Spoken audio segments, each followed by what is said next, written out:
Hey, and welcome to our deep dive today. Before we jump in, maybe just take a quick moment. Turn your attention inward. How do you really truly feel about yourself? What's that quiet assessment you make about your own worth, your own lovability? It's something we often don't consciously look at, does it? But Yeah. it's the very ground we're going to be exploring together right now. That's exactly right. Today, we're taking a close look at Marc Reklau's book, Love Yourself First, Boost Your Self-Esteem in 30 Days. Hmm. Mhm. Now, rather than focusing strictly on the 30-day plan, our aim here is really to pull out the core wisdom, those really powerful ideas, the ones that give you a solid understanding of how to build stronger self-esteem, maybe starting right now. We want to delve into what truly matters. Yeah, think of me as kind of a fellow explorer here, just highlighting what stands out, asking the questions you might have. We'll try to navigate these key concepts in a way that feels, clear and relatable, maybe draw some connections to everyday life. So let's get right into it. Where does Reklau start laying the groundwork? Well, the book kicks off with a concept that it might seem obvious, but it's just profoundly important. Self-love. It's presented not just as like a nice idea, but really as the bedrock of healthy self-esteem. You could think of it like this. If a building's foundation is shaky, the whole thing's vulnerable, right? Right. It's similar here. Without a pretty solid sense of self-love, our self-esteem can just get easily shaken. And as that internal feeling of value grows, well, so does our confidence. Okay, but for you listening, that term self-love, it might trigger some initial reactions. Maybe you've heard it linked with being, I don't know, selfish or even arrogant. That's a really, really crucial point to clarify straight away.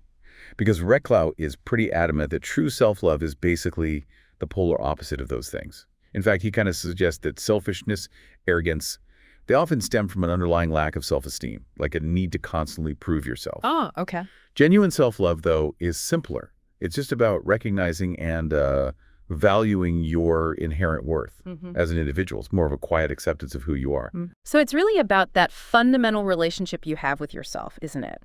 It kind of strikes me how much energy we pour into relationships with others, partners, family, friends. But that connection with ourselves, sometimes it gets, overlooked. Precisely.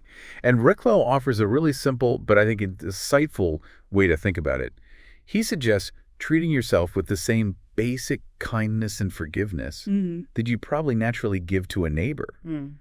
Like if a neighbor messed up, you'd likely offer some understanding, wouldn't you? Yeah, probably. If they needed a hand, you'd probably help. So why not offer that same level of compassion to yourself? That really reframes it in an accessible way for you, doesn't it? It's not about like grand gestures every single day, more about that consistent baseline of acceptance, understanding yourself. Exactly. Yeah. And Reklau also emphasizes how important it is to dedicate some actual quality time to yourself.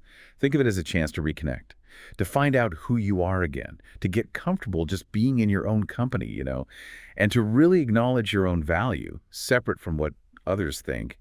It's about creating that space where you can just be without all the external demands. He even teaches on this idea of being selfish, but maybe in a way that might surprise you. Not negatively, like ignoring others, but as a necessary act, prioritizing your own well-being. That's a key distinction he makes, yeah. The book argues that taking care of your own mental and emotional needs isn't self-indulgent. It actually allows you to be more present, more supportive in your relationships. That makes sense. If you're running on empty, you just can't effectively help anyone else. But when you feel good inside, that positivity, it just naturally radiates outwards. It benefits everyone around you. Okay, so self-love is this foundational layer. Got it. What's the next big concept from Reklau that you should be aware of? Right, so the book then moves into this really empowering idea, taking responsibility. Now, this might sound a bit challenging at first, but it's absolutely crucial for building self-esteem. Reklau really underscores the importance of taking full ownership for your life. That means your thoughts, your actions, and even your feelings. Let's unpack this for you listening a bit, because I think it's pretty common, isn't it, to look outside ourselves when things go wrong. It feels almost like a default human thing to do. It really is. But Reklau argues that while blaming others might feel like a temporary relief, it ultimately gives away your personal power. How so? Well, when you blame your circumstances only on external stuff, you're basically positioning yourself as passive, like someone things just happen to, instead of someone who can actually influence change. Taking responsibility, though, that puts you back in the driver's seat. It acknowledges that you have the agency, the power, to shape your own experience. And he connects this directly to complaining, doesn't he? For you listening, just think about how often complaining might be, maybe inadvertently, a way of avoiding that responsibility. Exactly. Reklau puts it quite bluntly. Complaining is unproductive. It keeps your focus stuck on the problem instead of empowering you to look for solutions. He encourages shifting that energy away from blame towards actively figuring out ways to improve your situation. So, like, instead of thinking, my job makes me stressed, the shift is towards you asking, okay, what steps can I take to manage this stress better? Or what are my other options career-wise? Precisely. And this idea, it extends to the choices you make every single day. Reklau emphasizes taking responsibility for your decisions, even when they lead to outcomes that aren't ideal. He reframes mistakes. They're not signs of failure. They're essential chances to learn and grow. Owning your decisions, the good ones and the missteps, that's a huge step in your personal development. Okay, so we're building this framework. Self-love first, then personal responsibility. Now, what about that inner voice? The one many of you listening probably recognize. You know, the one that can be incredibly critical, really undermining. Yes, the inner critic. Mhm. Reklau spends a good amount of time on this internal judge. He points out just how damaging this constant self-criticism can be to your self-esteem. So, learning to spot when this voice is being overly harsh or just unrealistic, and then learning how to manage it, that's vital. For you, maybe think of it like having this running commentary in your head that's almost never positive. That's a very relatable way to describe it. And alongside managing that critic, Reklau explores the nature of our emotions. He emphasizes that all emotions are natural. They all serve a purpose. Fear, anger, sadness, happiness, they each play a role in our experience. So for you, it's not about trying to force yourself to be happy all the time or trying to suppress those feelings we label as negative. It's exactly right. Reklau stresses how important it is to accept all of your emotions.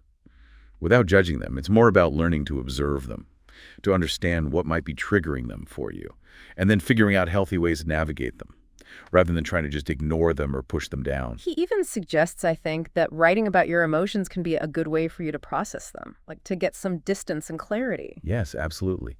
That simple act of putting feelings into words, it can be incredibly helpful for gaining perspective, lessening their intensity.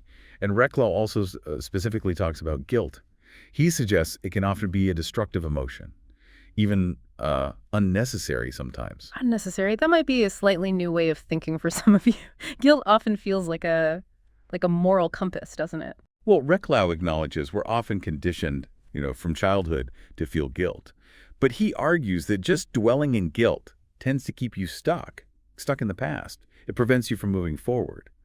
He encourages learning from mistakes as the way to grow, rather than getting trapped in these cycles of guilt and, well, self-punishment. There's a big difference between acknowledging you messed up and then just endlessly beating yourself up over it. Okay, so we're learning to treat ourselves more kindly, manage that inner critic, work through emotions healthily. What kind of, actionable things does Reklau offer? Strategies for you to actively build positive self-esteem? Right. This is where the book gets really practical. Reklau dives into the power of cultivating positive habits and, importantly, a positive mindset. A key part of this is positive self-talk. He really highlights the huge negative impact of constant self-criticism on your self-esteem. And he encourages actively replacing those negative internal dialogues with positive affirmations, things you say to yourself. It really boils down to that idea that what you tell yourself consistently, it can actually shape your reality, can it? Precisely. Reklau even says flat out, self-concept is destiny, which underscores how a positive inner dialogue can fundamentally reshape how you experience the world. He suggests that you practice using positive affirmations regularly, and also visualize yourself already having that strong self-esteem you're aiming for. And it's not just about what you say internally, is it? He also talks about the importance of following through on your commitments, even the little ones you make to yourself. Absolutely. Keeping your word to yourself and to others, it builds self-trust. And that inner sense of reliability, it directly boosts your self-worth. Every time you actually honor the commitment, you're sending yourself this powerful message that you are capable, that your word actually means something. And that classic advice, right? That action speaks louder than words. Or just planning. For you listening, how often have you found yourself kind of stuck in that planning phase? Exactly. Reklau stresses the need to actually take action to reach your goals. Just dreaming or making plans, well, it isn't enough. You have to take those first steps. He also addresses procrastination directly. suggesting that the key to beating it is often just to start, even with a tiny step. He points out that fear often underlies procrastination. And once you actually begin, you usually build momentum. I really like the concept he introduced of becoming a benefit finder. That shift in perspective, wow, it can be so transformative for your outlook. It truly can. Yeah. Reklau encourages actively looking for the positive angle in situations. Basically, training your brain to spot opportunities rather than just focusing on what might be wrong. And he emphasizes celebrating wins, even the seemingly small ones. Oh, yeah. It's about acknowledging your progress, reinforcing those positive steps you're taking.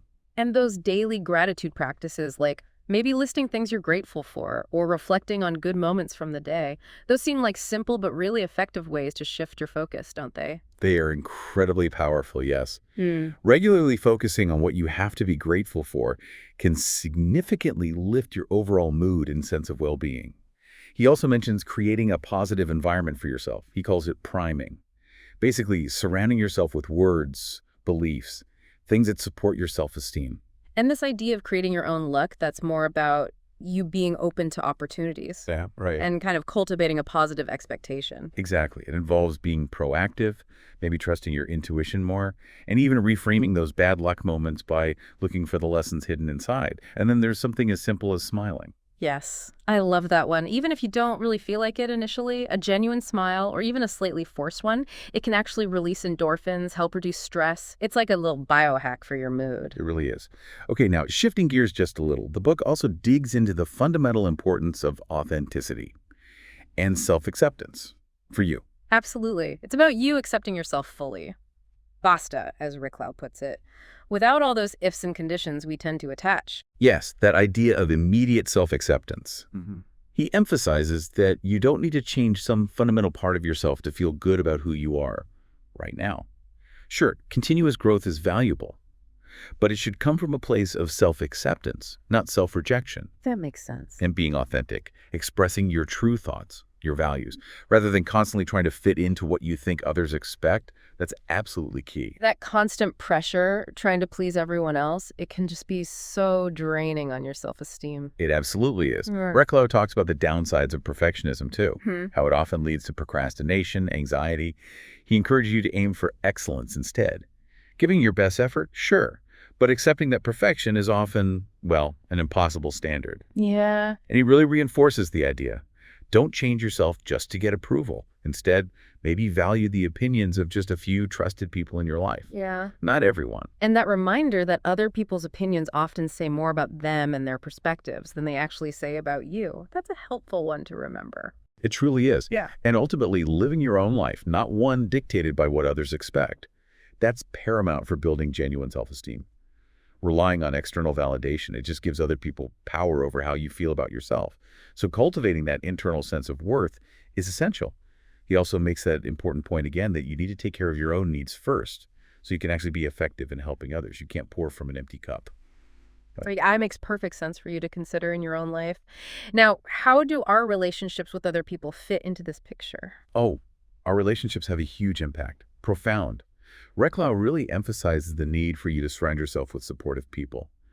And importantly, to minimize contact with negativity from toxic relationships.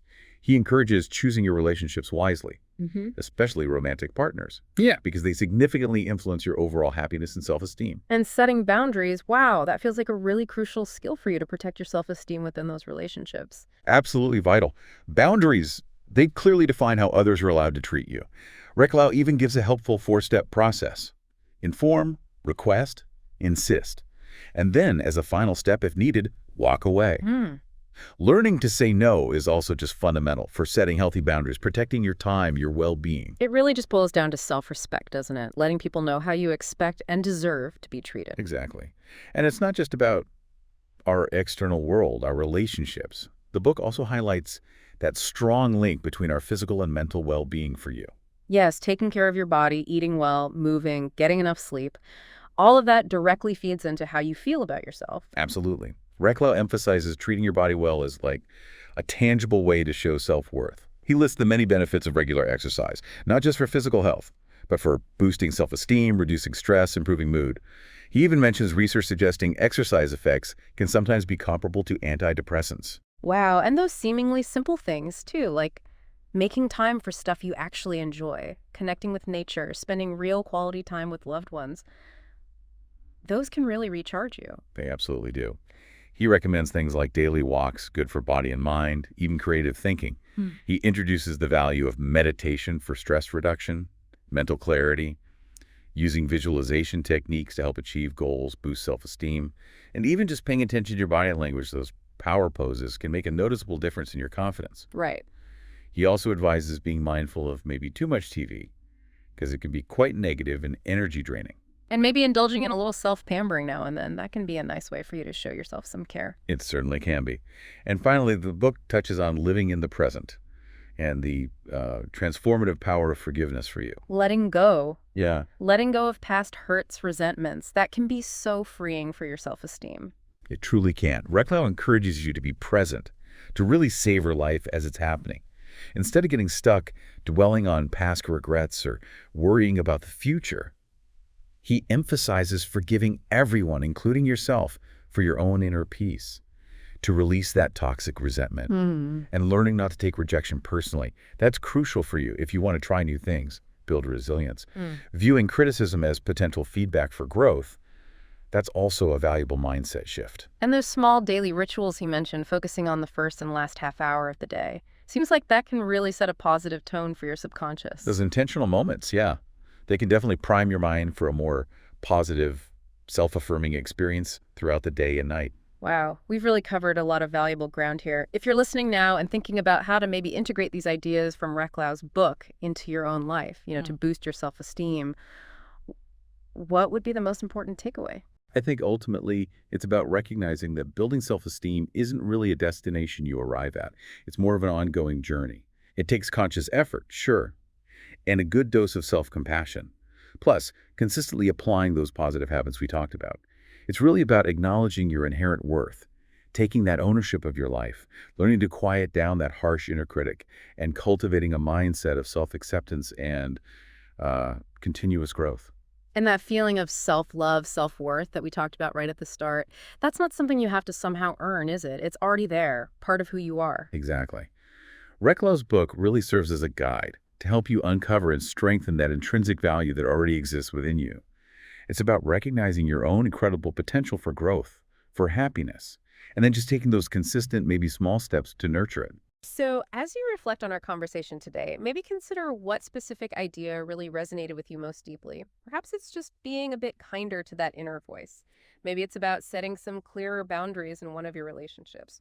Or perhaps it's simply committing to one small act of self-care in the next few hours. Whatever it is for you, please remember this. You possess the inherent capacity to cultivate a stronger, more loving relationship with yourself, starting right now, this very moment. And as you move forward from here, may you truly embrace your worthiness and the incredible potential that lies